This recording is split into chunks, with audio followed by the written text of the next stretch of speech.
நம்மோடு பகிர்ந்து கொள்பவர் நம்ம ஏற்கனவே கேட்டிருக்கோம், திருமதி எஸ் விஜயலக்ஷ்மி, சேலம்.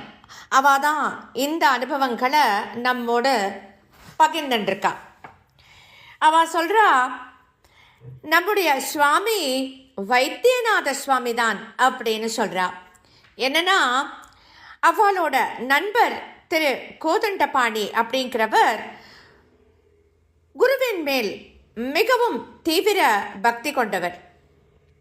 அவருக்கு பல வருஷங்களுக்கு முன்னாடியே வயிற்றில் ஆப்ரேஷன் பண்ணியிருக்கா. அப்படியும் என்னன்னா, சில வருஷங்களாக அந்த தொப்புளுக்கு அடியில் ஒரு சின்ன நூல் வெளியில் நீட்டின்றிருக்கு. அதில் தினமும் ஷீழ் வெளியேறுவதும், அது மட்டும் இல்லாமல் நித்தியம் மருந்து வச்சு ட்ரெஸ்ஸிங் பண்ணி கொண்டிருப்பதும் அவருக்கு ரொம்ப கவலையை கொடுக்கறது. எத்தனையோ ஆன்டிபயோட்டிக் மருந்துகளை சாப்பிட்டு கூட அவருக்கு பயனே இல்லை.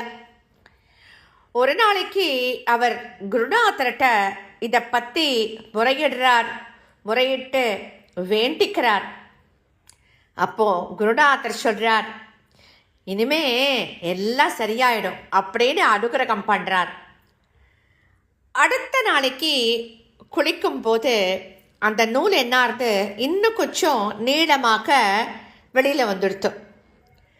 அப்படியே அவர் பயந்து போய் என்ன பண்ணுறார், ஒரு செகண்டு குருநாதா அப்படின்னு சொல்லிட்டு அதை கொஞ்சம் நீளமாயிடுத்துல அதனால படக்குன்னு இழுத்துட்டார். அதை இழுத்ததும் அந்த நூல் கையோடு வந்துடுத்து. அன்னையிலிருந்து அங்கிருந்து சீழ் வருவதும் கூட நின்னுடுத்து.